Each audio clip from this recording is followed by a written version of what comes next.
Bonjour à tous et à tous, bienvenue dans ce nouvel épisode de la 90e, au cours duquel Christian et moi, nous allons recevoir un nouvel invité. Cet invité, c'est David Verwilgen, le directeur sportif de la Royal Association Athlétique Louviéroise, d'Ilaral. Salut David, comment tu vas? Salut, ça va très bien. Je suis très content d'être là avec vous, de pouvoir discuter. Moi, j'aime toujours parler football, donc si t'as envie pour parler foot, je suis toujours là. C'est plaisir est partagé, merci d'être venu. Je sais que tu as un emploi du temps très très chargé. Ouais, c'est pas mal rempli pour Tu l'instant. cours un peu, donc merci en tout cas d'être venu jusqu'ici. Christian, ça va? Vraiment chaud parce que j'ai envie de comprendre un peu mieux qui est David Verwilgen. C'est vrai que... J'en ai beaucoup entendu parler, mais je connais pas tous les détails de son histoire. Donc, mystère. On peut pas dire tout ce qu'on a dit sur moi. Hein. non, ça on regardera off, t'inquiète pas. Écoute, comme on a l'habitude de le faire, avant de rentrer dans le vif du sujet, déjà, on tenait, au nom de la 90e, à te féliciter, hein, parce que vous êtes quand même, pour ceux qui ne savent pas, la RAL retrouve le monde professionnel. C'était quand la dernière fois? Je crois que c'était en 2003. 2003, je pense. Hein. En 2003, on a gagné, l'ancienne RAL a gagné la Coupe de Belgique. Exactement. Et depuis. Je pense relégué en 2005. Si 2005 voilà. En tout cas, ça fait presque 20 ans. Donc bravo. Enfin, ce retour tant attendu par tout le club énué, par les supporters, par toute une ville. Donc, félicitations. Merci beaucoup. Et on va d'ailleurs pouvoir en discuter dans les minutes qui suivent. Mais avant de commencer, juste présente-toi, peut-être qui es-tu, si tu dois te présenter en quelques mots. Je vais me présenter en quelques mots. David. Donc aujourd'hui, je suis directeur sportif du club de la RAL. La RAL La Louvière, un club de 3e division, 3e niveau en Belgique, National 1, qui va monter maintenant en division 1B, Challenger Pro League, donc le 2e échelon en Belgique. Sinon, personnellement, j'ai 35 ans, qu'est-ce que je peux dire sur moi? Je suis marié, j'ai 5 enfants. Félicitations. De formation, je suis ingénieur civil, donc un parcours un peu spécial pour arriver jusqu'au milieu du football. Et puis voilà, hein, j'aime le foot. Comment ta relation avec le foot est née en fait de base? Moi j'ai toujours été vraiment un passionné de football, vraiment, mais passionné dans le sens aussi qui allait au-delà de ce que tout le monde fait, juste regarder des matchs, jouer, etc. J'ai toujours été très intéressé par la relation entre les mathématiques et le football, par exemple. Quand j'étais petit, je regardais des matchs, je prenais des notes, mais pas des notes il a bien joué, il a pas bien joué, et des notes nombre de ballons touchés, les passes réussies. Je prenais des notes, je faisais des tableaux. Dans la data. Je sais pas si c'est vraiment de la data, mais je prenais des informations. Informations. J'ai encore des cahiers à la maison où j'ai plein d'informations sur des matchs. J'étais un fan de Thierry Henry, je faisais des clés de match, c'est-à-dire le terrain, partout où il a touché le ballon, etc. Okay. Voilà, j'aimais le foot de cette manière-là. Okay. Et j'aimais aussi beaucoup les mathématiques. Du coup, voilà, il y avait toujours un lien un peu pour moi entre les deux, essayer de comprendre ce qu'est un bon match, qu'est-ce que ça veut dire au niveau chiffres, etc. Donc ça, c'est un peu la relation entre moi et le foot. Évidemment, j'ai joué quand même, un peu, au moins, jusqu'à mes 17 ans, donc avant ma dernière année, avant Mareto, ou après, avec la préparation de l'examen d'entrée pour ingénieur grandi de quel côté en fait, j'ai grandi à Charleroi principalement. Ok. Donc je suis né du côté de la province du Luxembourg, à Marche-en-Famenne. Et puis après, on est parti au Niger parce que mon père travaillait à l'époque pour les Nations Unies. Okay. On est parti au Niger. Et puis on est revenu du côté de Bruxelles, Molenbeek et puis Overijse. Mais tout ça, c'est avant mes 6 ans. Et puis après, je me dis. Et puis après, à 7 ans, je suis arrivé à Charleroi et puis j'ai grandi. Pour moi, je suis un Carolop. Moi, je suis quelqu'un de Charleroi. Okay. J'ai grandi à Charleroi de mes 7 ans jusqu'à mes 18 ans et mon départ pour l'université. Mais je suis quelqu'un de Charleroi. Ouais, j'ai grandi à Charleroi. Et comment tu expliques alors que quelqu'un qui décide de suivre des études d'ingénieur civil, donc diplômé en ingénieur civil, hein, si j'ai bien compris, comment tu termines alors dans le foot, enfin un métier qui n'est pas forcément lié à cela? Est-ce que directement tu avais pour but donc de te dire bon, j'assure mon avenir en ayant un diplôme, comme beaucoup essayent de le faire, parce que le foot c'est toujours un peu aléatoire si on peut dire comme ça, ou c'est d'année en année ça t'a mené sans le savoir, ou tu avais vraiment ce but-là de faire les deux en parallèle et avec pour objectif principal de percer dans le milieu du foot? Il y a plusieurs choses. Déjà, comme je dis, je suis un peu atypique dans ma manière d'aimer le foot parce que même quand j'en parle avec mes amis d'enfance, etc., jamais dans ma vie, moi, j'ai rêvé d'être un joueur de foot. Okay. Jamais. Mais j'ai toujours aimé le foot, mais j'ai jamais rêvé. C'est rare, ça, par contre. Par exemple, moi, quand je jouais au foot, j'avais mes foot magazines, j'avais mon abonnement et je les lisais après l'entraînement, après les matchs. Je parlais avec mes coachs et tout. Vraiment, mais j'avais jamais vraiment voulu être un joueur de foot. Mais j'aimais le foot. Et je me disais juste, ce serait bien de faire quelque chose un jour dans le football. Mais je savais pas quoi parce que je connaissais pas les métiers du football et tout. Mais voilà, je me disais, ce serait bien un jour de faire quelque chose. Après, ma volonté, c'était et mon objectif, c'était de devenir ingénieur. Donc depuis que j'étais tout petit, j'aimais vraiment beaucoup ça. Je voulais vraiment, aussi longtemps que je m'en souvienne, je voulais devenir ingénieur. Et donc j'ai organisé, on va dire, toute ma vie de cette manière-là. J'ai choisi changer d'école quand il fallait changer d'école pour avoir les options que je voulais, etc. Vraiment, j'ai organisé ma vie pour ça.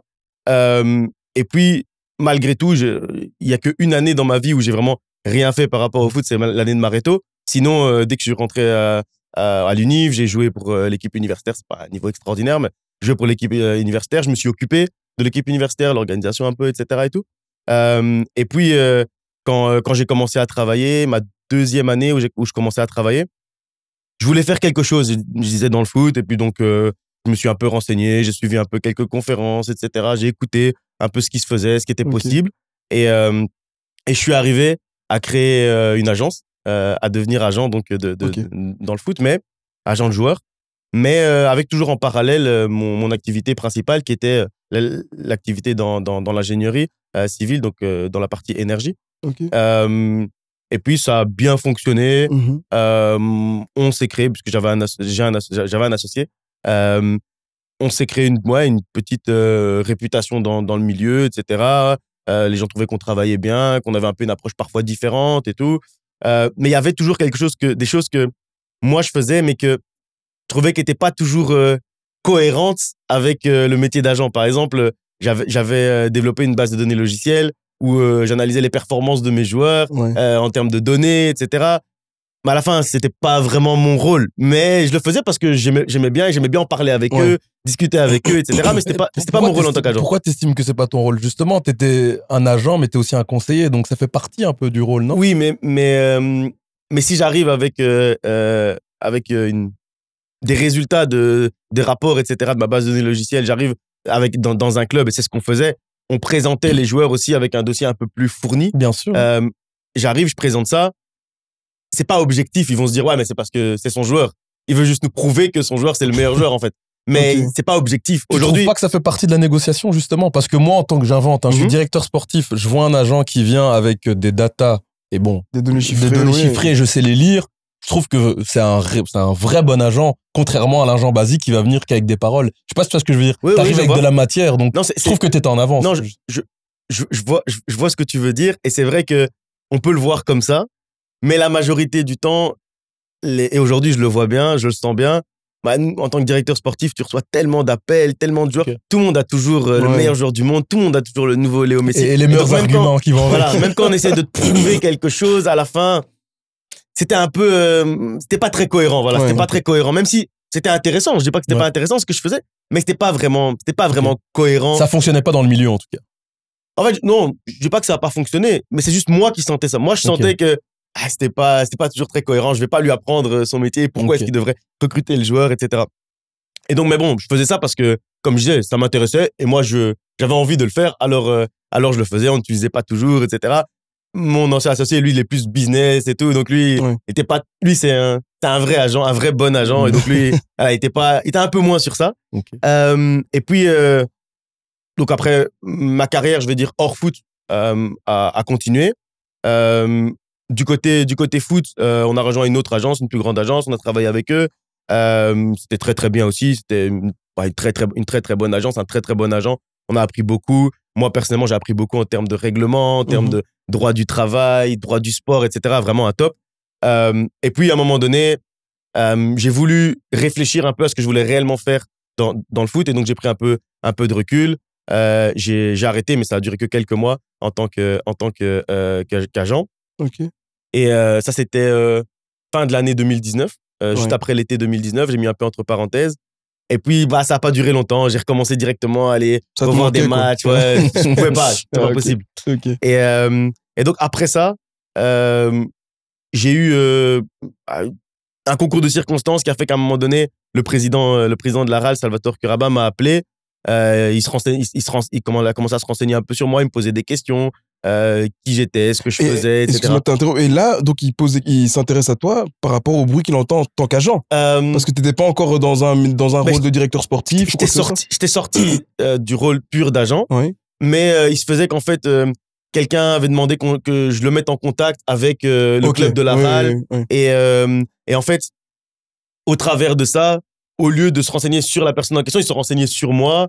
Et donc, c'est comme ça qu'après, Salvatore un jour m'appelle. C'est lié à ton logiciel, peut-être aussi?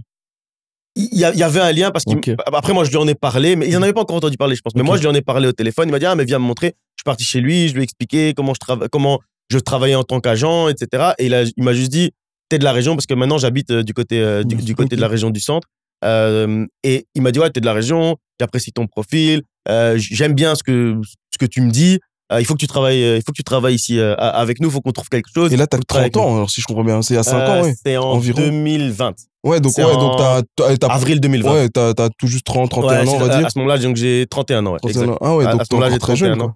Et je dis, ouais, ok, on peut voir ce que je peux faire, je sais pas trop. Et puis, on commence à discuter. Et on met pas vraiment de nom à la base. Ouais. Et moi, je suis pas quelqu'un qui recherche les titres, etc. Moi, je suis quelqu'un plutôt, voilà, j'aime bien le contenu d'une fonction, mais le titre qu'on va y mettre, ouais, ça m'intéresse pas. Ouais, exactement. Et donc, au début, j'ai commencé, j'avais même pas vraiment de titre, juste j'aidais au recrutement et j'aidais dans d'autres choses, technologie, etc. Et puis, au fur et à mesure, j'ai avancé comme ça. Au début, quand je suis arrivé, donc j'ai commencé à travailler en mai 2020. Et en mai 2020, ils avaient déjà fait une bonne partie de leur noyau. Moi, je suivais juste cette année-là, peut-être 3 transferts, quelque chose comme ça, 3 arrivées. Et puis, c'était l'année du Covid, donc on a joué 4 matchs, et puis après 3 ou 4 matchs, et puis c'était terminé. Et après, j'ai eu vraiment une année où j'ai pu plus apprendre aussi sur le club, sur les valeurs du club, parce que du coup, il n'y avait pas de match, mais on travaillait quand même. On avait quand même des discussions, des réunions, etc. Donc, au final, ça a été bénéfique pour bien apprendre un peu les rouages et puis me renseigner moi-même sur ce qu'était le métier, etc. Et vers où je voulais aller aussi en termes de contenu de fonction. Je parle toujours pas vraiment en termes de nom de poste. Moi, ça m'intéresse pas plus que ça, mais là où je voulais aller en termes de contenu de fonction, ce que je voulais vraiment faire. Et puis, du coup, après, j'ai pu vraiment être vraiment les mains dans le cambouis pour vraiment constituer une équipe pour être champion à l'époque de 4e division. Voilà, là, vous êtes pas encore en 3e amateur. Là, on est en DD amateur. Et donc voilà, là, j'ai vraiment mis les mains dans le cambouis. On a construit l'équipe avec le staff, évidemment, avec les autres membres de la direction. On a construit l'équipe et ça s'est très, très bien passé. On a fait une très, très bonne saison en 4e division à l'époque, au 4e échelon. Mais voilà, on a été champion. On est monté en National 1. Encore une fois, j'ai pu travailler à la construction de l'équipe, avec le staff, avec toujours les autres membres de la direction. Puis ça reste toujours un travail d'équipe. Et puis, en plus, moi, je dis toujours, en fait, ceux qui amènent les joueurs qui construisent l'équipe, à la fin, c'est vraiment le début du travail. Mais ce qui est important après, c'est ce que le staff va faire avec cette équipe. Parce que là où ils vont l'amener, est-ce qu'ils vont pouvoir, en fait, les amener à dégager le plein potentiel, en fait, de ce qu'ils sont capables de faire, être la meilleure version d'eux-mêmes. Et ça, c'est le travail du staff, ça c'est le travail vraiment de ceux qui sont sur le terrain avec eux. Nous, on est là à la genèse au début, mais après, c'est à eux à créer un groupe, à tout mettre en place en termes de jeu, etc. Donc, c'est un travail d'équipe, mais moi, je suis au début du processus. Non, et puis, on a fait une bonne saison en National 1, mieux que ce qu'on avait espéré à la base. À la fin, quand tout le monde nous en parle, parfois on nous parle de ça un peu comme un échec, mais en fait, si on regarde les conférences de presse, les articles du début de saison, etc., de la saison dernière, on avait dit l'objectif, c'est le top 5 et si on peut faire mieux, on verra, etc. Au final, on finit 4e. Pendant une grande partie de la saison, on a été 3e, on a failli monter. Finalement, on n'est pas monté, mais quand on regarde cette saison, t'as un mal pour un bien, je pense. Okay. Et puis surtout, quand on voit les 3 équipes qui sont montées et on voit leurs résultats cette année en Challenger Pro League, on voit quand même que c'était relevé comme vraiment D1 national. Il y avait quand même, je vois le Patro, par exemple, qui est plutôt pas mal. Avec de Stein... C'est ça, Steinen ou ça? Oui, mais je pensais que tu parlais de mon ancien joueur préféré de Belgique. C'est qui? Stef Peters. Ah ouais, mais c'est trop bon. Non, ça c'est un truc que j'arrive pas à comprendre. J'ai pas compris son comment apparemment ils ont des sous. Bon, parenthèse fermée. Mais du coup, c'est ce que je me dis. Quand je vois comment ils ont presté cette année, Allez, est-ce que tu te dis que finalement, en fait, cette année en plus va vous permettre d'avoir un peu plus de temps pour mieux préparer cette équipe? Ouais, non, clairement. Déjà, oui, pour revenir sur le point des prestations actuelles des promus, c'est solide, vraiment. Et avec une grande partie de l'effectif qui était là l'année dernière. Liège, je crois même pas que je vais exagérer en disant 90-95% du groupe, c'est le même que l'année dernière. Et leur transfert, la majorité, c'est des joueurs qui étaient en National 1 l'année dernière. Ils avaient fait, je pense, un joueur de l'Olympique, un joueur de Tessenderlo, etc. Donc, c'était des joueurs, les meilleurs joueurs de National 1. Et eux-mêmes qui avaient une des meilleures, voire la meilleure équipe de National 1. Et ce qu'ils font cette année montre bien que oui, la série était très relevée l'année dernière. Mais oui, et pas trop idem. À la fin, l'équipe est assez proche de l'équipe de l'année dernière. Ils ont fait quelques transferts ici en janvier encore, mais au final, ils ont commencé la saison comme ça. Mais pour nous, on se dit juste que c'est un mal pour un bien parce que ça nous a permis cette année de faire la saison qu'on est en train de faire maintenant. L'année dernière, on a fait des erreurs qu'on n'a plus faites cette année parce qu'on connaissait pas la série. On savait pas ce que c'était, je sais pas, d'aller jouer à Ace, d'aller jouer à Stratton, d'aller jouer là-bas. On savait pas parce que c'était la première année. Et il y a des choses en fait que on a faites l'année dernière qu'on n'a plus faites cette année. Plein de petits détails qu'on a pu améliorer en fait parce que justement on a eu cette première année. Et si on vit cette deuxième saison, c'est grâce à la première année. Et même en termes de recrutement, la dimension athlétique, le type de joueur qu'il faut pour réussir en National 1. Oui, on avait été voir des matchs, etc. Mais c'est pas la même chose que de vivre ça. Donc on a senti maintenant ce qui nous manquait la première année. On l'a senti. Et donc la deuxième année, on a pu faire les correctifs qu'il fallait. Et au final, la bonne saison de cette année, c'est en partie le résultat de la saison de l'année dernière. Et c'est très bien. Ouais, c'est très bien que tu parles de cette année parce que justement, tu sais, moi, je me suis toujours demandé cette saison-ci, quand je regardais un peu l'organigramme du club, je vois souvent David Verwilligen, directeur sportif, et puis d'autre part, Nicolas Frutos, directeur technique. Ouais. Tu sais un peu nous expliquer en quoi consistent les deux rôles et comment vous départagez les tâches, votre collaboration, comment vous appréhendez la chose et comment ça se passe au quotidien dans le club. Et pourquoi, en fait, il y a un directeur sportif et technique, parce qu'on c'est pas le premier club à le faire. Hein. Mais du coup, comme tu es amené à justement le pratiquer au jour le jour, si tu peux expliquer à nos auditeurs et aussi à nous, en fait, en quoi consistent exactement les deux rôles. Ouais, tout à fait. En fait, la première chose, c'est que dans le football, je parlais des titres tout à l'heure et du contenu. Dans le football, vraiment, moi j'ai remarqué, je me suis rendu compte de ça en me renseignant beaucoup, en lisant beaucoup, en regardant beaucoup d'organigrammes différents. Dans le football, en fait, un titre ne revêt pas de la même description de fonction dans tous les clubs. Au contraire, dans chaque club, la fonction, elle est différente en termes de contenu, même si c'est le même titre. Et dans certains clubs, il y a des directeurs sportifs qui font ce que notre directeur technique fait, il y a des directeurs techniques qui font ce que notre directeur sportif fait. C'est lié aux personnalités. Il y a des directeurs du football, il y a plein de choses. Mais nous, je peux comprendre la question, vraiment. Mais nous, en interne, c'est très très clair. Je pense vraiment qu'en interne, il n'y a pas une personne qui se pose la question.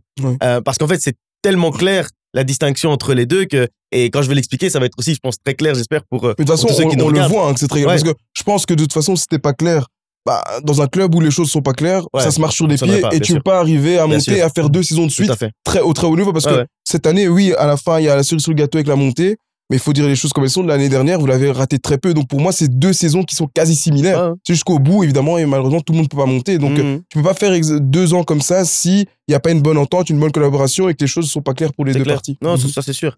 Et donc pour revenir à la question, moi mon rôle depuis le début, depuis que je suis arrivé, c'est pour ça aussi je pense que au sein du club, c'est très clair parce que mon rôle, il n'a pas vraiment changé. Donc, pour eux, c'était clair. Et ce que fait maintenant Nico, c'est ce qu'il fait maintenant. Et il n'y avait personne, en fait, qui faisait ce qu'il fait maintenant. Donc, moi, mon rôle, c'est la direction sportive, c'est-à-dire tout ce qui concerne le recrutement d'abord, les transferts entrants, sortants.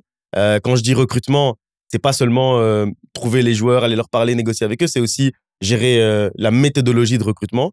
Mettre en place une méthodologie de recrutement, mettre en place un processus de recrutement aussi, gérer les scouts aussi, que ce soit les scouts de l'équipe première ou les scouts jeunes, pour les jeunes.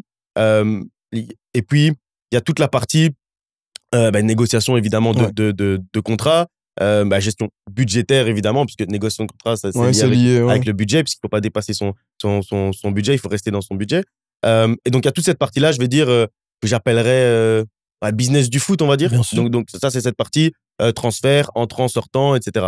Mais c'est je le dis rapidement comme ça, mais c'est la majorité de mon travail, c'est ça en fait, parce que c'est pas qu'un mercato, ça se prépare pas un mois avant le mercato ou 2 mois avant. C'est en fait toute l'année, on suit des joueurs, on suit pas 700, 800, 850 joueurs toute l'année, et à un moment donné, on fait des listings. Et s'il y a un besoin, c'est pas à ce moment-là qu'on commence à chercher le joueur. On a déjà des listes avec des joueurs qui correspondent à notre style de jeu, à notre profil, à nos profils, aux aspects tactiques, etc. Et donc, il y a la partie vraiment recrutement, business du football, transfert, etc.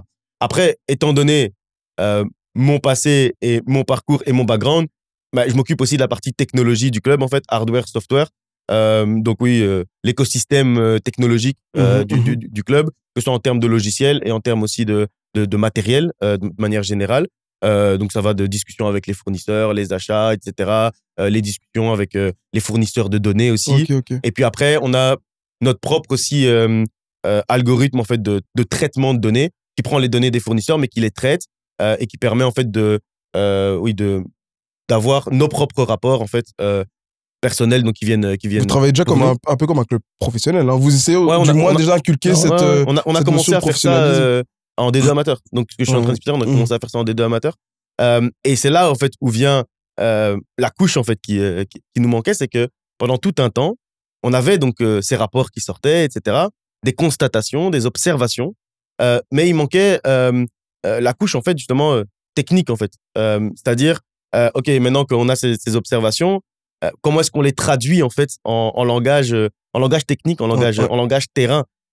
Et ça en fait c'est pas non plus on pourrait se poser la question est-ce que c'est le rôle d'un staff, etc. Pour moi c'est pas vraiment non plus le rôle d'un staff. Le rôle d'un staff c'est vraiment l'implémentation de ça, mais il y avait un chaînon manquant en fait sur cette partie-là, et la direction technique est venue en fait combler ce chaînon manquant sur cette partie-là en tout cas, parce qu'aujourd'hui voilà il y a les analyses comme d'habitude, les rapports, etc. Mais après il y a aussi la traduction en termes techniques. Qu'est-ce que ça veut dire en termes de ce qu'on voit sur les images, cette donnée-là qu'on voit sur les images, est-ce que on peut la traduire ou pas? Est-ce que on peut mettre en place une amélioration, que ce soit individuelle, collective, etc. par rapport à ça? Et puis après, le point après, c'est la discussion après avec le coach. La discussion avec le coach, voir un peu, on a constaté ça, on a vu ça en termes d'analyse de performance, en termes de courses, etc., avec le préparateur physique qui vient dire les courses, etc. Ok, maintenant, comment on implémente, comment est-ce qu'on traduit, comment est-ce qu'on va plus loin, en fait, et qu'on prend des actions par rapport à tout ça. Et puis après, les actions sont évidemment discutées avec le coach, qui a une grande importance, évidemment. Et puis après, c'est décliné dans le staff, etc. Et ça, c'est pour la partie juste performance. Et là, on voit bien, je pense, le chaînon qui manquait, c'est très clair, en fait. Et c'est normal que, en fait, moi, je pouvais pas, en fait, faire cette partie-là, puisque j'ai ni une formation d'entraîneur, ni été ancien joueur, etc. Donc, il faut, en fait, cette connaissance, faire ce lien, en fait, entre les deux. Et Nico est venu vraiment bien combler, en fait, ce chaînon-là. Et puis après, il y a tout le reste aussi. Il y a la partie, en fait, moi, mon équipe, entre guillemets, moi, ce sont les scouts du club. Maintenant, Nico, il s'occupe de tous les entraîneurs du club, tous les staffs du club. Il s'en occupe, il a des discussions avec eux, il les fait avancer, il discute avec eux de leur rôle, leur description de fonction, etc. Vraiment la partie technique. Et moi, quand je dis technique, pour moi, c'est très clair. C'est la partie vraiment technique, terrain. Et après, évidemment que il y a on est des collègues, donc évidemment, il y a des imbrications. Évidemment que je vais pas faire un joueur, pas sur les 850 qu'on suit, mais je vais pas faire un joueur sans en avoir parlé avec Nico, sans qu'on ait discuté, qu'on ait regardé des images ensemble. Votre travail se complète. Idem avec le coach aussi, évidemment. Pour moi, c'est tout à fait cohérent, en fait, et ça s'imbrique bien. C'est pour ça que je dis, de l'extérieur, on peut se poser la question, mais de l'intérieur, vous posez la question à n'importe qui travaille à la RAL, il va dire. C'est très clair pour tout le monde. Ouais, il va être très à l'aise, il va dire, David, il fait ça, Nico, il fait ça, c'est très clair, quoi. Ouais. Et concernant le recrutement, parce que je trouve ça très intéressant que tu parles des datas, et j'ai vraiment, comme Lens vient de dire, moi j'ai l'impression, je t'entends parler, je me dis, mais je suis sûr que même la moitié des clubs de D1 ne font peut-être pas ce que vous faites. De peu de connaissances que j'ai en tout cas. Vous, de quelle manière en fait vous mettez ça en place? Est-ce que, je sais pas, vous avez des clubs exemplaires un petit peu que vous suivez? Moi, je sais par exemple que moi je suis fan de ce que l'Union fait, la manière dont ils recrutent. Ouais, c'est un exemple. Donc c'est non seulement pour l'aspect technique, mais également pour l'aspect mental. On voit souvent que les joueurs qui recrutent sont des joueurs, avant ça, ce sont des hommes avec un certain caractère, avec une certaine manière de faire. vous, de votre côté, vous allez plutôt dans ce sens-là, ou est-ce que, je sais pas, est-ce que vous regardez plutôt d'autres clubs en Belgique ou même à l'étranger? C'est beaucoup de questions. Une question. Mais d'abord, en termes de clubs qui travaillent bien, il y a plein de clubs qui travaillent bien d'abord. Et on serait prétentieux de dire que nous, on va être l'exemple, qu'on travaille mieux que tel ou quoi. Non, franchement, on a notre méthodologie. On verra si elle fonctionne. C'est maintenant qu'on va voir si ça fonctionne. Pour le moment, elle fonctionne, du moins. Pour le moment, oui. Mais on va voir maintenant. Et donc après, moi, j'apprécie aussi beaucoup. J'allais citer, avant que tu prennes l'exemple de l'Union, c'est le club que j'allais citer. Et j'allais citer plus précisément Chris O'Loughlin, qui vraiment est très, très bon. Moi, j'avais déjà rencontré à l'époque où j'étais agent, on avait déjà discuté parce qu'on avait un joueur à l'époque à l'Union et tout. On avait déjà parlé. Franchement, c'est quelqu'un qui est vraiment qualitatif, intelligent, qui a aussi une méthodologie, qui sait où il veut aller, qui sait se fixer des objectifs aussi au club, etc. Il est vraiment très, très, très bien.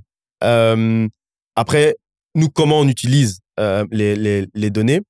Pour moi, faire juste des datas pour des datas, ça sert à rien. C'est là où on fait des erreurs avec ça. Et de toute façon, c'est comme ça dans la vie. Je veux dire, on peut pas organiser toute sa vie avec des mathématiques. Je veux dire, faut aussi voir les choses, faut aussi se lever le matin, faut aussi avoir des sentiments. Bien sûr, faut sentir. On peut pas, tout n'est pas chiffre. Dans le recrutement, dans le foot, c'est exactement la même chose. Pour moi, je vois ça comme un filtre, en fait. Nous, on commence, en fait, avec les données, c'est la première étape.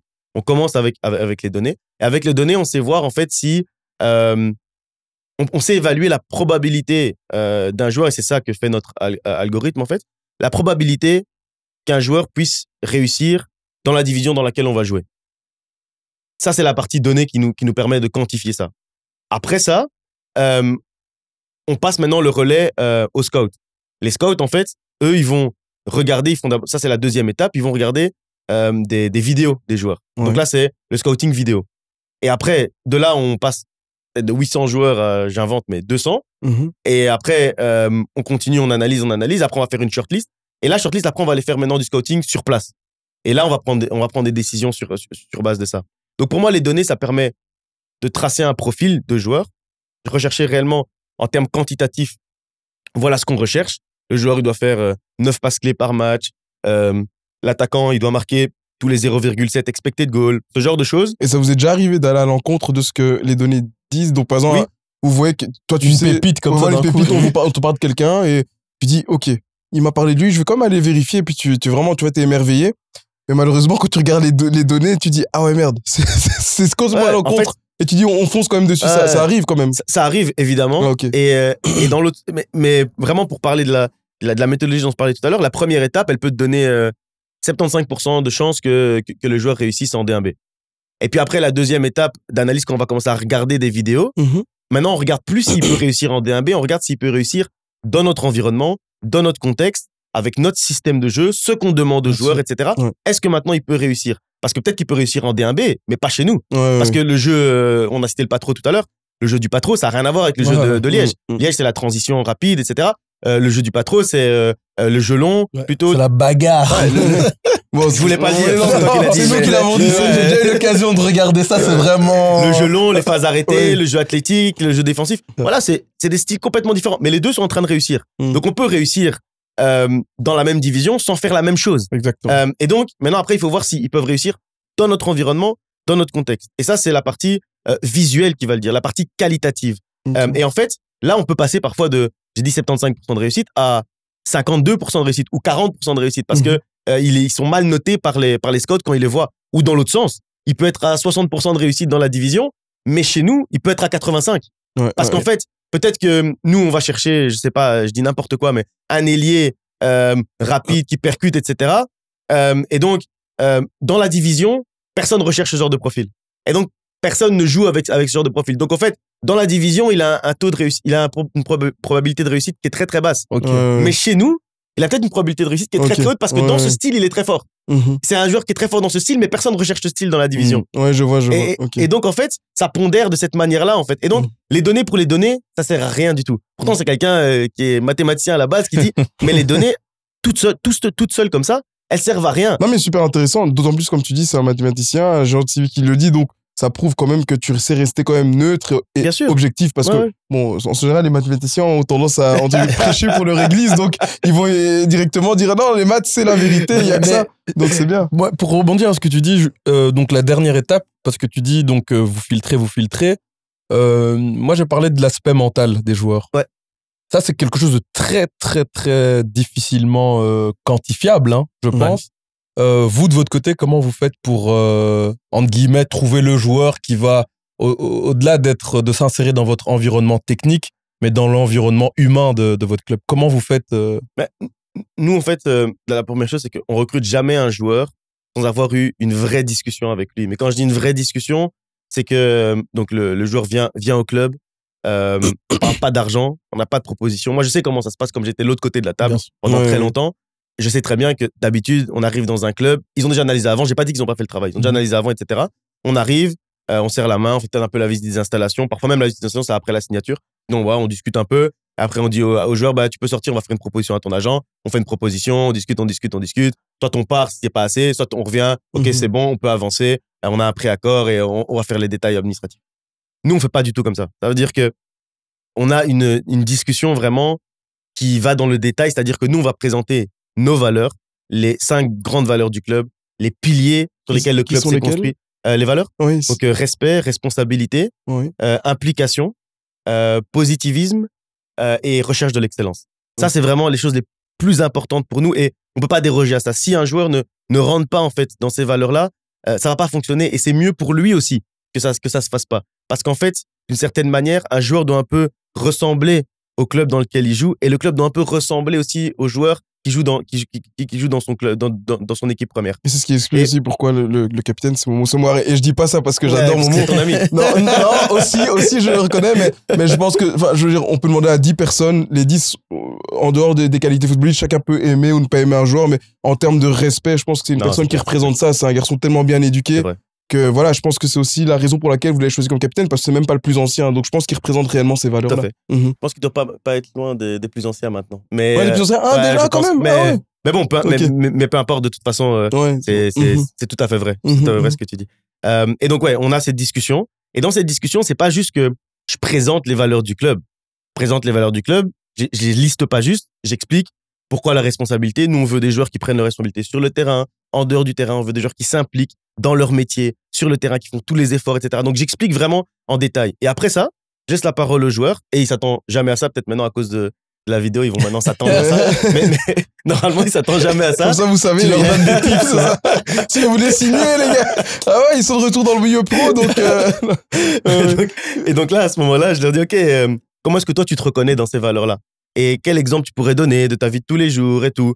Et je me satisfais pas d'une simple réponse, ah oui, bah, la première valeur, c'est le respect. Moi, je suis respectueux, vous inquiétez pas et tout. Non, mais va un peu plus loin, explique-nous pourquoi est-ce que tu considères que tu es quelqu'un de responsable dans ta vie de tous les jours, sur le terrain, comment est-ce que tu prends tes responsabilités, dans telle situation, comment est-ce que tu vas réagir, t'impliques dans ton métier, ok, mais qu'est-ce que tu veux dire par impliquer, quel est le niveau d'implication que tu veux donner à ton métier de footballeur. Après, on parle aussi des piliers sur lesquels on s'est construit, la passion, le professionnalisme, etc. Donc, vraiment, on a vraiment un échange. C'est vraiment un échange. Et je dis au début de cette réunion-là, je dis en introduction, je dis, on est là pour échanger. C'est-à-dire, c'est pas une présentation ex cathedra. On va discuter, on va échanger aujourd'hui. Et à la fin, l'objectif, et je dis qu'à la fin, l'objectif, c'est pas de sortir avec une offre. L'objectif, donc c'est pas me séduire. L'objectif, c'est que toi, tu aies toutes les réponses aux questions que tu peux te poser en entrant dans ce bureau, et que moi aussi, j'ai toutes les réponses. Et qu'après ça, chacun de nous, on a un moment de réflexion. Et puis dans 3, 4, 5 jours, on s'appelle, on se dit, OK, on a envie d'avancer. On voit qu'il y a un point commun. Ou on n'a pas envie d'avancer. Et c'est pas grave. Et dans les deux sens, c'est déjà arrivé. Il y a déjà des joueurs qui nous rappellent, qui nous disent, non, je me sens pas dans votre projet. Pas de problème. Et pas pour ça qu'on va dire que c'est des mauvaises personnes. Non. Juste, il y a plein d'autres valeurs qui sont très bonnes, mais que nous, on n'a pas listé dans les 5. Mais qui sont très bonnes pour la gestion d'une vie. On aurait pu, je sais pas, l'intégrité, l'authenticité, ce genre de choses. Mais j'ai pas dit que c'est pas bien. J'ai pas dit qu'on les fait pas au quotidien au club, mais c'est pas dans celles qu'on a citées. Mais pourtant, c'est très bien. Mais il y a des gens qui pourraient pas se reconnaître dans ce qu'on fait. Et dans l'autre sens, nous aussi, on a déjà eu des joueurs très talentueux, qui sont très très bons, mais on n'a pas senti que il y avait un fit. Et c'est pas grave, on l'a dit. C'est pas un problème en soi. Et justement, tu parles de ces valeurs et de ce que vous essayez d'inculquer et de demander surtout à vos joueurs. comment est-ce que vous avez appréhendé, j'aime pas parler d'échec, mais la situation quand même qui est assez frustrante l'année dernière où vous ratez la montée par rapport à cette année où vous montez justement. Donc, comment est-ce que tu communiques à un groupe, que ce soit toi ou le staff, comment est-ce qu'en tant que voilà, direction sportive du club, vous avez communiqué à votre groupe que, OK, on redémarre, on a raté de peu, mais faut maintenant, cette année-ci, on doit monter. Qu'est-ce qui a changé en fait? Comment tu expliques que cette année-ci, ça a fonctionné et vous avez réussi à passer ce dernier step et l'année passée, vous avez échoué? Qu'est-ce que vous avez changé concrètement? La première chose, d'abord, en termes de communication, comme c'est important en fait de dire que au début de la saison et avant même ça, on a dit que évidemment, on va essayer de faire le mieux possible. La recherche de l'excellence, c'est une de nos valeurs. On va tout faire pour y arriver. Et nous aussi, on est d'accord avec ça. Mais à la base, l'objectif du club, le projet à long terme du club, c'était en 10 ans en Division 1. Pour ça, c'était 2 saisons maximum dans chaque division. Ok. Ouais. Avec le Covid, on a parfois un peu de retard. La première année, ils sont montés dès la première année avant que j'arrive. Et donc, ils avaient pris un peu d'avance. Donc, l'un dans l'autre, voilà. On pouvait encore passer 2 années en National 1. Mhm. Et au final, là, maintenant, on aura passé 2 années en National 1 et on aura la possibilité de faire 3 saisons en D1B. Et au final, toujours respecter le projet long terme en 10 ans en Division 1, donc en 2027. Et ça, c'est très, très rare dans le football. Un projet qui se concrétise de cette manière-là, vraiment, c'est rare. Et là, c'est même pas moi. C'est avant que j'arrive. Donc, chapeau quand ils l'ont dit et quand ils l'ont fait. Extraordinaire. Maintenant, l'année dernière, du coup, c'était clair. L'objectif, c'était faire du mieux possible. Si on peut aller chercher la montée, on va y aller. On joue le top 5 et on fait tout pour y aller. Après, ça s'est pas fait. Je pense que la première chose, c'était de rappeler ce qu'on avait dit à la base et que on a fait une bonne saison. Et il fallait en fait d'abord avoir le déclic de se dire on doit être déçu parce qu'on est des compétiteurs, parce que une de nos valeurs, c'est la recherche de l'excellence. Donc, c'est normal d'être déçu. Mais après la déception, on prend du recul. Et en prenant du recul, on se dit, OK, l'objectif, c'était le top 5. En fait, on a atteint l'objectif. C'était le top 5, on a atteint l'objectif. Maintenant, qu'est-ce qu'on aurait pu faire de mieux? Et là, on a commencé à lister tout ce qu'on aurait pu faire de mieux. En termes de recrutement, moi-même, je me suis remis en question. En termes de gestion au jour le jour, le club, là, je parle gestion au niveau de la direction, on s'est remis en question. Voilà tout ce qu'on aurait pu faire de mieux. Voilà là où moi, personnellement, en termes de recrutement, j'aurais pu faire mieux. Et puis, on a essayé de corriger. Tout ça. Est-ce que ça a été parfait cette année? Non, pas du tout. Il y a encore plein de choses qu'on aurait pu faire bien mieux, que ce soit moi, que ce soit l'ensemble de la direction, etc. On fait des erreurs. Mais le point, c'est l'amélioration continue. C'est essayer toujours de grandir, en fait. Et c'est comme ça que on se relève, en fait, d'une situation, une déception, je vais dire. Pas une situation d'échec, mais une déception. OK, on a été déçus, c'est vrai. Mais après le match de Liège, l'année dernière, on rate la montée. Un match à domicile contre Liège, on perd 3-0. Et après ce match-là, oui, on était déçus. La semaine, on était déçus. Mais le match d'après, contre Oxtraten, on gagne 5-0. Et donc, le staff, ils ont recommencé à travailler. Les joueurs, ils se sont remis en question, oui. Ils étaient déçus, évidemment. Ils auraient voulu jouer en D1B. Et je pense que la majorité des joueurs de notre effectif avaient très bien le niveau pour jouer en D1B cette année, sans problème. Mais on n'y est pas arrivé. On n'y est pas arrivé ensemble. OK, on se relève ensemble et on recommence à travailler. Et on réfléchit à ce qui n'a pas fonctionné, on réfléchit à ce qu'on doit faire mieux. On essaie de corriger, on essaie de faire du mieux possible. Et encore une fois, cette année, même chose. Oui, c'est une saison qui est bien meilleure que l'année dernière. C'est une saison qui était proche d'une année record. Je sais pas c'est quoi le record en National 1, mais on a perdu une seule fois jusqu'à présent. J'espère que ça va rester comme ça et que samedi, on fête le titre d'ailleurs. mais d'ailleurs, je sais pas quand ça va sortir, mais peut-être que le samedi, ce sera déjà passé, mais bon, c'est pas grave. On serait sans doute déjà champion. J'espère. mais ouais, et malgré que ce soit une saison qui est très très bonne, j'ai bien aimé ce que un de nos joueurs, un défenseur central, Maxence Maisonneuve, a dit sur la télé. Je peux dire le nom de la télé ou... Oui, bien sûr. Oui. Il a dit ce que Maxence Maisonneuve a dit sur Eleven. Il a dit que le week-end, il gagnait les matchs, les joueurs ils étaient contents, ils célébraient, ils gagnaient parfois 3, 4, 5-0, clean sheet. Et puis lundi, il venait à la vidéo et remise en question totale.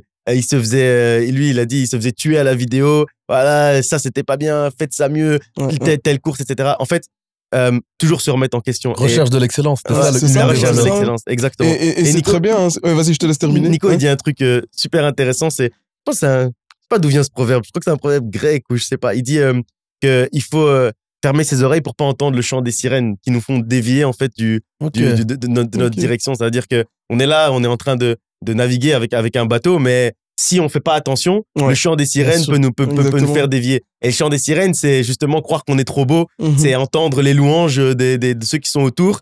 Et nous, on doit fermer nos oreilles. Le staff surtout doit fermer ses oreilles et dire non, ok, on continue à travailler. Et ça, il le répétait tout le temps. Il envoyait des emojis sirènes chaque fois après une victoire et tout. Mais au final, c'est un truc, dans le staff, ils en parlent souvent, ils en rigolent souvent. Mais voilà, c'est important, vraiment, c'est important. Et typiquement, voilà, c'est le genre de choses qu'on a voulu faire au quotidien. Et moi, c'est peut-être parfois à plus long terme parce que moi, mon travail, il va pas être jugé comme le staff semaine après semaine. Donc moi, c'est plutôt à l'issue d'un mercato, je me pose avec les autres de la direction, avec le président, on aurait pu faire de mieux. J'écoute aussi ce qu'ils ont à dire. Moi, je suis quelqu'un qui suis très à l'écoute. Ça veut dire, j'écoute s'ils me disent ça, on a foiré, ça, on aurait pu faire mieux, ça, on a dépassé le budget, ça, c'était trop cher, ça, c'était pas assez bien, etc. J'écoute, on prend les points, on essaie de faire des points d'action par rapport à ça et de faire mieux au mercato qui suit. Ça, c'est un peu l'objectif. Toujours être dans cette démarche, en fait. Comme tu disais, la valeur de l'excellence. Exactement. Et c'est très bien parce que j'avais parlé avec Christian et les autres. J'ai regardé l'épisode de Haut Mental où t'avais été aussi reçu.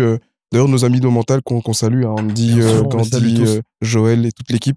Et ça me rappelle, en fait, que quand tu as donné la définition d'un champion, t'as pas parlé de victoire, ni de défaite ou quoi que ce soit. T'as parlé de résilience. Tu vois, ce mot résilient, t'as dit, en fait, pour moi, un champion, si tu peux me corriger, mais t'as dit, c'est quelqu'un qui est résilient. C'est-à-dire quelqu'un qui basera, en fait, sa progression sur ses échecs et les obstacles. La façon dont il les surmontera. C'est ce que tu as dit. Et quand tu me parles de tout ça, en fait, je remarque que même ici, tu me parles en soi. Le titre, oui, c'est la cerise sur le gâteau, parce qu'à un moment donné, il faut quand même jouer quelque chose pour monter, il faut le titre, etc. Mais je trouve que tu es fort axé sur qu'avons-nous fait pour justement surmonter ces obstacles. Qu'avons-nous fait pour progresser? Qu'avons-nous fait pour s'améliorer? Qu'avons-nous fait pour rester sur notre ligne de conduite, etc. Et d'ailleurs, ça me rappelle, c'est juste que je faisais le petit clin d'œil par rapport à ce que tu as dit au mental, donc c'était complètement en phase et j'ai réellement l'impression que votre ligne de conduite, vous n'avez pas dévié. Et moi, je suis vraiment curieux de voir ce que ça va donner à un échelon plus haut, parce que si ça fonctionne, je me dis, bon, il tente peut-être de faire une petite théorie et de drafter ça. Non, mais en fait, vraiment, donc, c'est super intéressant. Mais vraiment, c'est quelque chose, en fait, mon président, c'est quelque chose, en fait, où moi, j'ai adhéré rapidement parce que c'était des valeurs et des éléments qui me correspondaient déjà et j'ai retrouvé ça, en fait. Et j'avais même pas pensé à rejoindre un club, etc. Mais quand j'ai parlé avec le président, j'ai senti qu'en fait, ok, ça me correspond, en fait, ce qu'il est en train de dire. Et il y a une phrase qui dit souvent, justement, le président, il dit la manière est aussi importante que le résultat. Donc nous, en faisant les choses bien, on arrive en fait au résultat. Et tu disais peut-être qu'il faut en faire une théorie ou quoi. En fait, ces éléments de valeur, etc., c'est un peu aligné, un parallèle avec la société en fait que le président a conçu, la société informatique. Et il y a un livre en fait qui s'appelle On m'a pris pour un fou. Et il explique en fait tout ce qu'on est en train de dire. Et c'est vraiment très intéressant. Il met des mots en fait sur tout ça. Vous pouvez l'inviter un jour, il est très intéressant mon président. Franchement, il est super intéressant. Il viendra. Il viendra. Ok. C'est un bon gars. David a dit il viendra, notre président. Si vous entendez ça, le jour où on vous sonne, faut pas. Non, vraiment super intéressant. Et dans son livre, il explique plein de choses comme ça. Et vraiment la manière et en faisant les choses bien, en se structurant, en ayant la bonne méthode, les bons processus, à un moment donné, le résultat, c'est une conséquence, en fait. Le résultat, c'est une conséquence de tout ça. De tout ce que tu as fait de bien, à un moment donné, ton résultat, il arrive. Et ça, tout ce qui est valeur, tout ce que j'ai expliqué, etc., même les interviews, avant que j'arrive, il le faisait déjà, en fait. C'est pas un truc que moi, j'ai rajouté. J'ai mis ma sauce. Je parle différemment. Je pose d'autres questions, etc. Mais, il y a une anecdote et on en parle parfois, on en rit. Il envoyait un formulaire que les joueurs devaient remplir et où ils devaient expliquer un peu leurs qualités, leurs défauts, etc. Un peu. Après, il y avait un peu comme un entretien d'embauche. Ça, c'était peut-être un peu trop marginal par rapport au milieu du foot, donc je l'ai un peu adapté avec les codes du football. Mais c'était quelque chose qui était déjà dans l'idée, en fait, même avant que j'arrive. Et moi, j'essaie juste de continuer ça et de marcher sur les mêmes chemins. Mais franchement, magnifique. Je trouve ça vraiment intéressant. Mais du coup, l'année prochaine, sans trop te mettre la pression, c'est quoi les objectifs? Parce que franchement, moi quand j'entends tout ça, et en plus, franchement, le staff, ça a fière allure. Je veux dire, il y a toi, il y a Silvio Proto, il y a Nicolas Frutos, il y a l'excellent Pierre-Alexis Maton qu'on a reçu aussi, d'ailleurs on le salue. Donc j'ai l'impression vraiment qu'il Et puis il y a un potentiel surtout, il y a un potentiel, une histoire, ouais. Sans parler du projet du stade, etc. Donc concrètement, comme Christian demande, quelles sont les ambitions là? Parce qu'il y a un projet de stade, il y a une montée maintenant, il y a un staff quand même qui est bien rempli, avec de l'expérience, des gens qui ont des contacts comme toi, des gens qui ont joué à un très haut niveau aussi.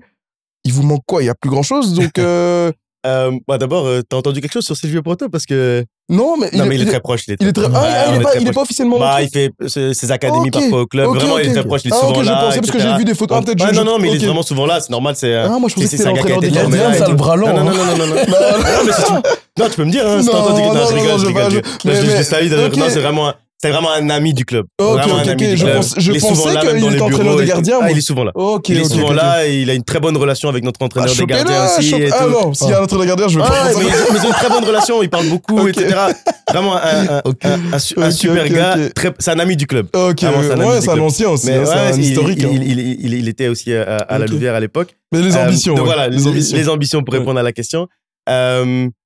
Écoute, les ambitions, si on regarde d'abord à long terme, c'était, donc j'ai dit, 10 ans en Division 1, ça c'est pour les hommes, en Super League pour les femmes, dans un nouveau stade, dans des infrastructures d'entraînement de haut niveau, et en ayant dans l'équipe première une grande partie de joueurs formés au club. Okay. Ça, c'est l'objectif 2027. Dans 10 ans, en 2027. Okay. Pour y arriver, et pour les femmes, vous en êtes tous, excuse-moi, juste pour savoir. On est en ce qui s'appelle la division, on va monter en division 2. Ok. Mais la division 2, c'était la 3e division. Ok. C'est la Belgique. Donc, division 2, division 1, et puis Super League, division 1, division 2. Okay. Donc la division 2, c'est la 3e division. Mais vous êtes toujours dans les temps, c'est toujours possible. Donc c'est bien. C'est bien. On peut, si on travaille bien, au niveau des dames, on peut y arriver à être en 2027 en Super League avec les hommes en D1A. Okay. Dans un nouveau stade, comme j'ai dit, le stade il a commencé il y a 4 ou 5 semaines maintenant. Et normalement, les projets de construction, ça peut être parfois retardé, mais normalement, l'été 2025, on devrait avoir notre stade. Les infrastructures d'entraînement, elles sont là. Donc ça, c'est à long terme. Et on veut devenir un bon club de D1A à terme. Stable, ouais. Un bon club de D1A, pour nous, c'est un club qui, régulièrement, une année sur 3, une année sur 4, peut jouer quelque chose. Peut être dans les playoffs une fois, peut jouer une fois une finale de coupe, etc. Voilà. On fera pas tous les ans, on n'est pas non plus un peu comme le voisin, utopiste.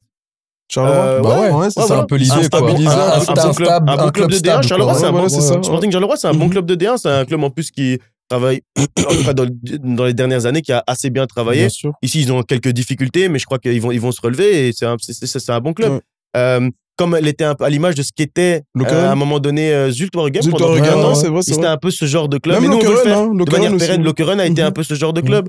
Même à une période un peu plus ancienne, le Lierse a été un peu ce genre de club aussi.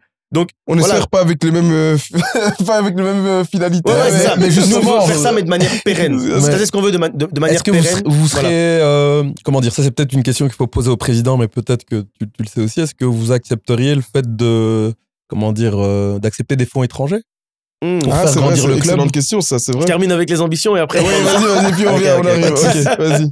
Donc, ça, c'est à long terme. À moyen terme, on veut monter en D1A. 3 saisons, ce serait très, très bien, déjà. 2 saisons, ce serait extraordinaire. On n'ose même pas y penser. Mais 3 saisons, ce serait très, très bien. Donc, ça nous amènera à 2027.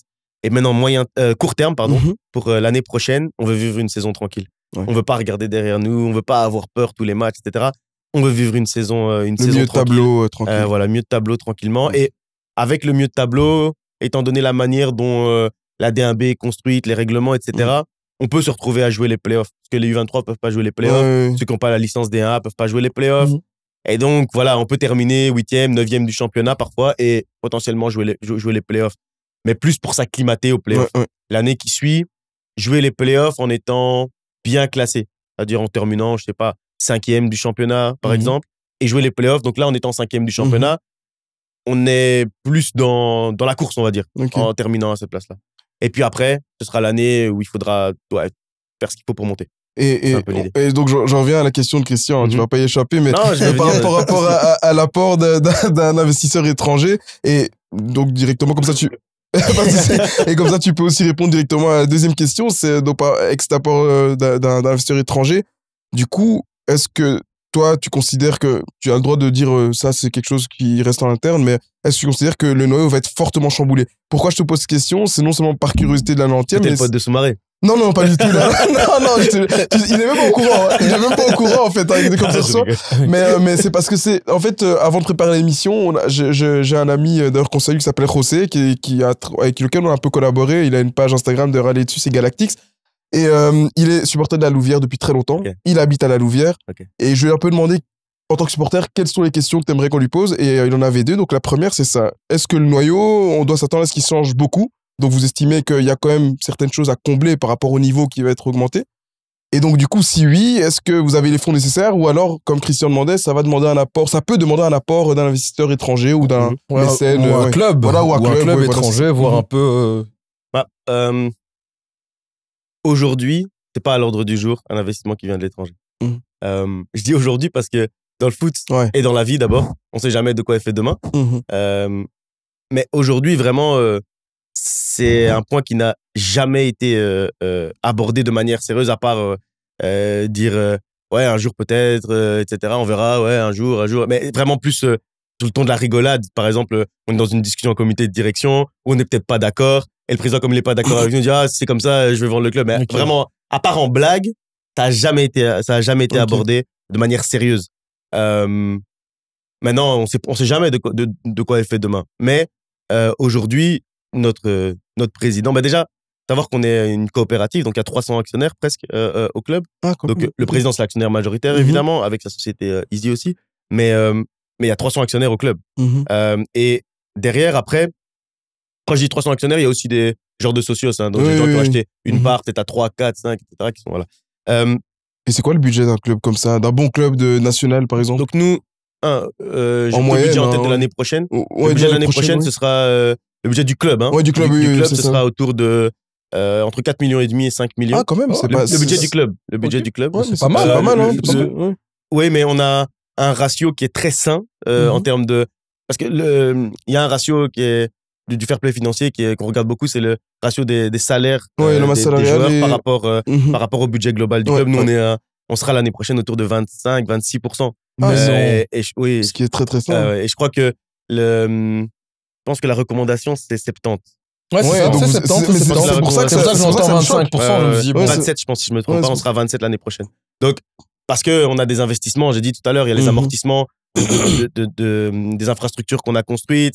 Il y a, on a beaucoup de jeunes, donc on a beaucoup d'entraîneurs, etc. Donc, voilà, on a plein d'autres frais. On a aussi 20 employés temps plein en dehors du foot. Ah oui. 20 employés temps plein en dehors du foot pour gérer le club, pour les sales, etc. Donc, on a beaucoup d'employés, mais c'est bien, on a une belle structure. On a une structure qui est vraiment forte et c'est vraiment quelque chose de très, très bien sur lequel la direction générale a beaucoup travaillé. Et donc, oui, nous, ça, c'est notre budget. Aujourd'hui, on se dit que si on travaille bien, on pourrait, et c'est notre objectif l'année prochaine, c'est un de nos grands objectifs aussi l'année prochaine, en dehors de l'objectif sportif, c'est que le club soit, si possible, à l'équilibre, ou alors vraiment un tout petit peu de perte, mais proche de l'équilibre, en tout cas opérationnel, hors transfert entrant. C'est ça notre objectif. On voudrait que on soit déjà à l'équilibre et que les transferts entrants soient des bénéfices. Ça c'est notre objectif. Et donc, pour ça, il faut une gestion qui est rationnelle, une gestion qui est cohérente. On ne va pas faire de folie, etc. On veut juste un noyau qui nous permet de vivre une saison tranquille. Maintenant, et du coup, c'est la bonne transition avec la première question que j'ai répondu en deuxième maintenant. C'est que on a un bel effectif. On est content de ce que nos joueurs ont fait. En général, vraiment, quand je regarde l'ensemble des joueurs, l'ensemble de l'effectif, tout le monde a contribué d'une certaine manière aux résultats qu'on a pu atteindre cette année. Maintenant, comme j'ai dit aussi tout à l'heure, dans le recrutement de la deuxième année ici, on a fait très attention à avoir des joueurs qui correspondaient vraiment à la Nationale 1 et qui nous apportaient des éléments qui nous manquaient pour gagner en Nationale 1 et pour être champion National 1. Okay. Et donc, maintenant, il y a juste une question à se poser qui est saine. C'est, OK, est-ce que tel joueur qui était très performant en National 1, et c'est pas une question de qualité là dont je parle, est-ce qu'il correspond à ce qu'il faut faire en D1B? C'est une question saines en fait bien sûr. à se poser. Que ce soit un joueur extraordinaire ou que ce soit un joueur qui a pas beaucoup joué. Peut-être que un joueur qui a pas beaucoup joué correspond plus à la D1B qu'à la Nationale 1.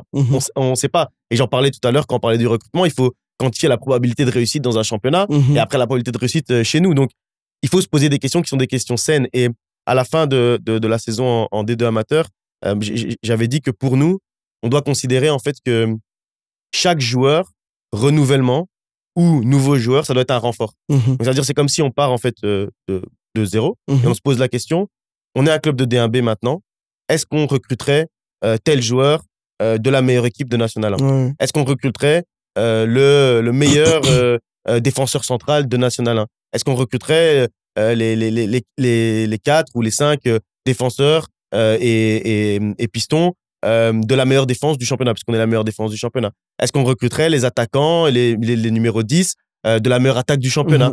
Et donc, c'est ça, hein, moi, je trouve, de se poser cette question.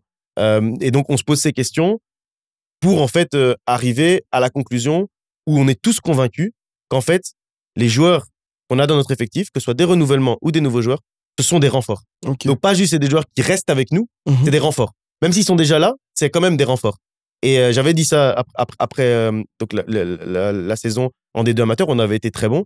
Et il fallait se poser la question, est-ce que chacun est un renfort? Et c'est la question qu'on s'est posée. Et donc, aujourd'hui, dire le noyau va être renouvelé à X%, etc. Oui, ça, évidemment, tu sais jamais le dire. Mais... Et même si je le savais, je l'aurais pas dit. Voilà, exactement. Donc peut-être que je le sais, peut-être que je le sais pas, mais je le dirai pas, évidemment. Mais par contre, c'est des questions qu'on se pose. C'est sain de se les poser, c'est normal. Je pense que les joueurs qu'on a, c'est des joueurs qui sont des bonnes personnes et des gens intelligents. Ils trouvent ça normal aussi qu'un club se pose ce genre de questions. Ouais, mais vous n'êtes pas une ASBL, hein, de toute manière. Donc voilà, c'est de la compétition. Donc, c'est ça, on doit avoir des résultats, on a des objectifs. Donc c'est normal de se poser des questions, de se mettre à table, de discuter, de réfléchir. Et puis voilà, on fera, on espère, les choix qu'il faut pour faire des bons résultats l'année prochaine. Et on va se tromper. On va se tromper dans des recrutements, on va se tromper dans des joueurs renouvelés, pas renouvelés. On va se tromper de toute façon. Et par rapport aux jeunes du cru, parce qu'on n'en a pas encore parlé, est-ce que vous avez un objectif précis par rapport à ça? Parce que c'est la deuxième question et la dernière des supporters. Il m'a demandé de te poser la question, quel est votre objectif par rapport aux jeunes formés au club? Et quand est-ce qu'on pourrait en avoir émergé un ou deux? Si c'est un objectif pour vous. Vraiment, c'est un objectif que j'en ai déjà un peu parlé tout à l'heure. Ça fait partie en fait de la mission du club. Avec le fait aussi de fédérer des supporters, ça fait partie aussi de la mission du club en fait de former des joueurs. Notre objectif, clairement, à terme, c'est de former d'amener en équipe première, donc avec un contrat professionnel, un gardien et un joueur de champ chaque année. Ça, c'est notre objectif. Maintenant, est-ce que ce sera possible chaque année, justement? Le faire pour le faire, c'est pas possible. Il faut aussi qu'il réponde à certaines qualités, etc. Et qu'il soit prêt. Exactement. Et donc, c'est seulement maintenant qu'on entre dans la réalité, je vais dire, de la formation qui nous permet d'arriver en fait avec des joueurs en équipe première. Pourquoi? C'est très simple, c'est parce que jusqu'à aujourd'hui, et c'est normal, n'importe quel très bon joueur de la région, excellent joueur de la région, il va à Charleroi, n'est pas joué chez nous. Excellent joueur, je crois. À partir d'un certain âge. Parce que 7, 8, 9, 10, etc., souvent, ok, il y a pas trop de choix, on va dans le club le plus proche, etc. Et on est quand même un bon club. Et si les parents se disent, ok, à terme, le temps que lui, il arrive à un niveau d'âge où il a besoin d'être bien dans un club élite, etc., le club sera en élite, c'est possible, évidemment. Donc, on a des très bons joueurs. On a aussi même des joueurs ados, etc., qui ont cru au projet, ils sont restés malgré des sollicitations extérieures, etc. Mais force est de constater, malgré tout, qu'on a perdu beaucoup de joueurs les dernières années, même encore ici en janvier, malgré le fait que la montée était déjà en ligne de mire. En janvier, on a encore perdu des joueurs qui sont partis notamment, par exemple, au Sporting Charleroi, qui est juste à côté, à 20 minutes. On a un grand club juste à côté. C'est normal, en fait, que ça arrive comme ça. C'est quand même un gros bassin de population, donc il y a moyen de récupérer quand même une petite partie. Bien sûr, mais c'est pour ça que je dis que c'est possible. Il y a la place, en fait, pour exister, que Charleroi existe, qu'ils forment leurs jeunes, et que je leur souhaite, et que nous aussi, on existe et on forme nos jeunes. Je pense qu'il y a l'espace, puisque à l'époque, Mons a formé des joueurs, Charleroi a formé des joueurs, Moucron a formé des joueurs, et c'était pas très loin tout ça, en fait. Donc, je pense que c'est possible. Et Laral aussi existait à ce moment-là, et il formait des joueurs. Silvio Proto, par exemple, dont on a parlé tout à l'heure, voilà, il était à l'Aral. Pourtant, c'est quelqu'un de la région de Charleroi. Donc voilà. Mais maintenant, cet objectif-là, il va se matérialiser petit à petit. C'est-à-dire, on peut pas dire demain, on va signer un joueur qui a été formé 10 ans à l'Aral. On existe depuis 7 ans. Oui, non, c'est clair. On a un club qui a été fondé en 2017. Il faut vraiment se rappeler ça, et c'est important de se rappeler. C'est que même aujourd'hui, les jeunes, en fait, on a amené des jeunes en équipe première. L'année dernière, il y a 3 jeunes de notre équipe réserve qui ont commencé la saison avec l'équipe première. Et il y en a un qui a fait toute la saison avec l'équipe première, qui a eu des minutes, etc. Mais est-ce qu'on peut dire qu'on l'a formé? Il venait du Sporting Charleroi et il est resté. C'était sa 3e saison, je pense, chez nous. Oui. Est-ce qu'on peut dire qu'on l'a formé? Non, mais est-ce qu'on pouvait faire autre chose? Non plus, puisque le club existe depuis 7 ans. Non, c'est sûr, c'est Donc, sûr. Mathématiquement, cette fois-ci, c'est pas possible. Exactement, là, on est obligé d'accepter que les chiffres nous disent que c'est pas possible d'avoir formé un joueur complètement et de l'amener en équipe première. Donc, voilà, aujourd'hui, ça va être maintenant l'objectif. Maintenant, ça va être un des objectifs. Et c'est là qu'on va voir si on peut le faire et si on a les bons outils, si on travaille bien, si on le fait correctement, etc. Tant en termes de recrutement, de recruter les bons jeunes joueurs de la région, et après, la suite en termes de formation. Et c'est ça surtout la partie la plus importante, la méthodologie de formation et le développement individuel des joueurs. Ok. Non, très, très bien. On a parlé des ambitions du club. Maintenant, les tiennes, juste pour conclure, t'es encore jeune, t'as 35 ans, comme t'as dit. Est-ce que t'ambitionnes l'étranger à un moment donné? Est-ce que c'est dans ton planning de carrière d'étranger ou devenir président? Parce qu'on sait que t'as fait... Mais t'as été aux études, t'as fini ingénieur civil, t'as fait agent, puis t'es devenu directeur sportif. La suite logique, c'est quoi? C'est président. Ou alors, je sais pas. Du coup, le président vous voudra plus venir. Hein. Ah, non. Si commence à l'attaquer comme ça. Pas de la Louvière, mais peut-être quelque part, peut-être prendre sa succession à un moment donné quand il voudra plus. Ou peut-être que... Est-ce que toi, tu te vois dans un rôle supérieur ou alors où tu te dis un jour, j'aimerais aussi tenter ma chance à l'étranger, comme tout joueur de football, hein, à un moment donné, on a tous envie d'être dans les plus grands clubs. D'abord, comme j'ai dit tout à l'heure, moi vraiment, je suis quelqu'un, le titre de la fonction, tant que j'aime ce que je fais, que j'apprécie ce que je fais, que j'ai un bon environnement, etc., je suis très, très bien. Dans le cadre de mon travail, mon ex-travail principal, donc d'ingénieur, mon métier d'ingénieur, j'ai eu beaucoup d'opportunités de pouvoir partir travailler à l'étranger et tout. Mais vraiment, j'aime la Belgique, vraiment. J'aime la Belgique, j'aime mon pays, j'aime bien être là. Même l'endroit où je suis, le village dans lequel j'habite maintenant, je l'aime vraiment beaucoup. J'ai construit ma maison là. J'aime bien. T'as vraiment, senti mon appartenance. Vraiment, je me sens vraiment bien ici. Maintenant, on sait jamais, j'ai dit tout à l'heure aussi, on sait jamais de quoi est fait demain. J'ai des enfants, mais ils grandissent. Donc peut-être qu'un jour, eux aussi, ils diront « Ah papa, s'il y a la possibilité d'aller habiter à l'étranger, pourquoi pas ?» Mon épouse aussi me l'a déjà dit plusieurs fois. Elle, par exemple, quand j'avais eu les opportunités en tant qu'ingénieur, elle voulait qu'on aille habiter à l'étranger.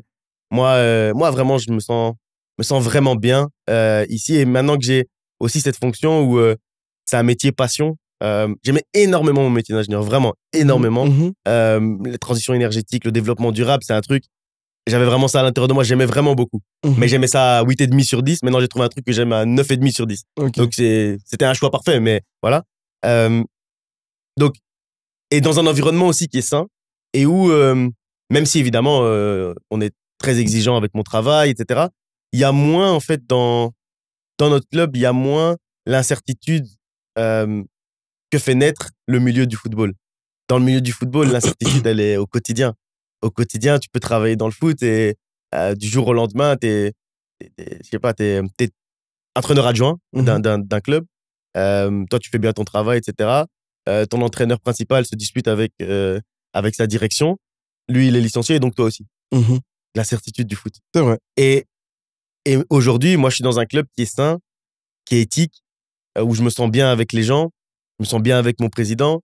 Autour de moi, on a une direction qui est vraiment d'un très bon niveau, des gens intelligents, on se challenge l'un l'autre, on essaie de se pousser vers le haut, etc. Là, aujourd'hui, vraiment, au moment où on parle, et c'est très sincère, je me vois pas du tout dans un autre club, en fait. À la limite, sincèrement, je me vois plus redevenir potentiellement ingénieur que d'être dans un autre club aujourd'hui. Maintenant, demain, on sait pas. Non, bien sûr, on sait pas de quoi est fait demain. Mais si la question est aujourd'hui, ça c'est ma réalité, ma réalité d'aujourd'hui. Mais bon, la vérité d'un jour, c'est pas la vérité du lendemain, donc je sais pas. Mais en tout cas, je me sens vraiment très très bien. Mais peut-être qu'un jour, il y a aussi un club un jour qui va avoir besoin de mes services et où je vais me sentir aussi très bien. Ou alors, moi, je vais peut-être aussi changer et je vais trouver un club qui correspond plus aussi peut-être demain à la manière dont je serai demain. Mais aujourd'hui, au moment où je parle, je me sens vraiment, vraiment bien et j'espère qu'on est bien content de mon travail et que si on est content de mon travail, que je vais pouvoir continuer à l'Aral. Ça, c'est mon objectif d'aujourd'hui. L'étranger, moi, mon club, c'est le Barça. Donc, l'Espagne, j'aime beaucoup. Mais en dehors du fait que mon club, c'est le Barça, à côté de ça, j'ai toujours beaucoup suivi le football français. Énormément, vraiment. Peut-être la proximité du langage, mais vraiment, depuis toujours, j'ai toujours lu l'équipe, France Football, etc. Vraiment, un maximum. J'essaie vraiment de me renseigner un maximum sur le football français. Donc, j'aime beaucoup le football français. C'est un football qui est très tactique aussi, très intelligent, où les gens essayent aussi d'aller plus loin, de réfléchir, etc. Donc, c'est un environnement que j'apprécie aussi. Mais bon, tout ça étant dit, j'aime beaucoup la RAL, je suis un loup. Ok. Mais moi, j'ai 3 toutes petites dernières questions à te poser, d'ordre un peu pour inspirer peut-être les personnes qui nous écoutent. C'est déjà, quelle est ta plus grande erreur et qu'est-ce qu'elle t'a enseigné?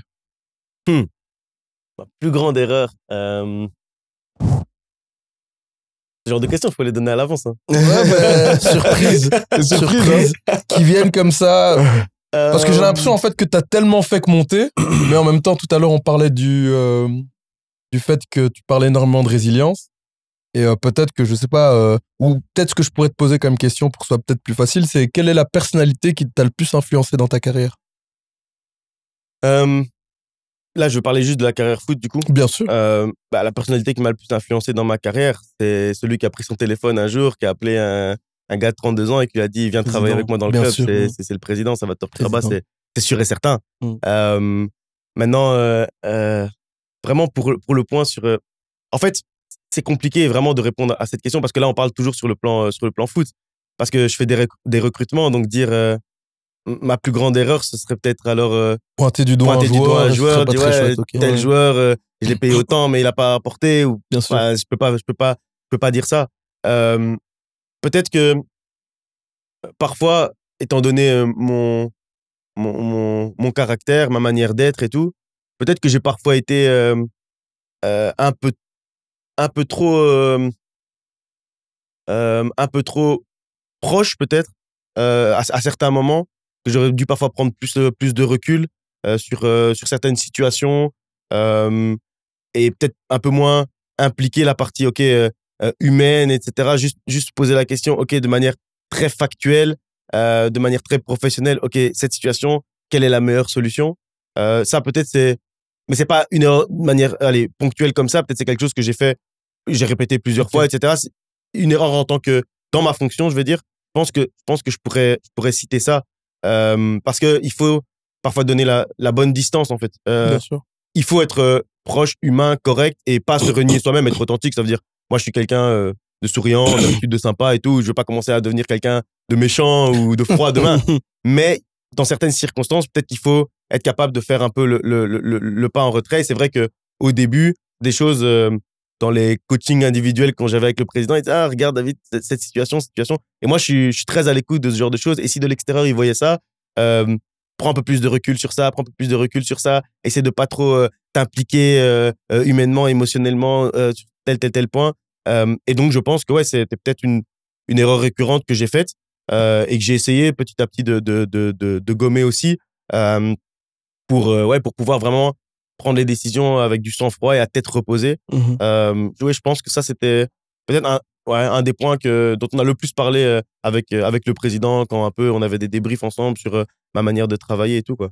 C'est ça, je pense que j'ai répondu aux 2 questions là. Et il en reste une, beaucoup plus simple. Ton livre préféré? Mon livre préféré? Ouais. La Bible.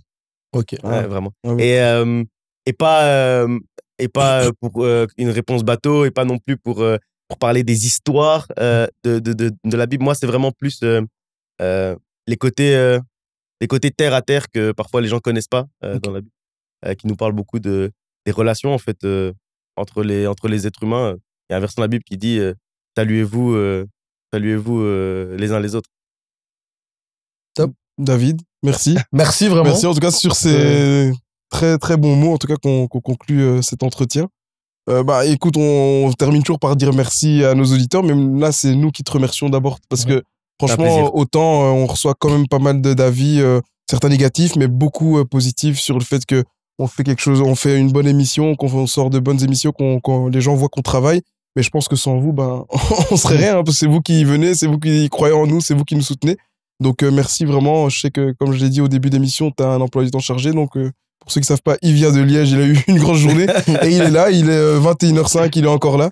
Et je crois que demain, tu as encore une journée chargée. Donc vraiment merci. Merci beaucoup. C'est vraiment, c'est vraiment un plaisir. Et je dois dire que moi, avant d'être un invité aujourd'hui, je suis un auditeur, je l'ai dit en off tout à l'heure. Okay. Et j'aime vraiment beaucoup ce que vous faites. Donc c'est vraiment super intéressant. Moi, j'écoute beaucoup de choses de ce qui se fait dans le foot parce que je te montre souvent en voiture. Du coup, je mets beaucoup de podcasts, etc. Et le vôtre, il tourne souvent. En tout cas. Merci, c'est gentil. Top. Et on te souhaite le meilleur. Hein. Écoute, qu'est-ce qu'on peut te souhaiter? Le titre directement. Le titre, ça c'est sûr. Non, comme tu as demandé, au moins une saison stable et sans regarder derrière. Une saison tranquille. Oui. Et puis l'équilibre financier. L'équilibre financier. Ça serait vraiment extraordinaire. Si on arrive 3 objectifs là sur les prochains mois, ce serait extraordinaire. Ok, c'est tout ce qu'on souhaite. Christian, merci. Merci à tous en tout cas, c'était vraiment top. Et on vous dit à très bientôt. Merci en tout cas pour le suivi, le soutien, comme d'habitude. N'hésitez pas à partager, à liker, à faire tout ce que vous voulez avec, tant que ça fait du bruit. Et en tout cas, on se retrouve très bientôt dans la 90e. Ciao, ciao. À bientôt.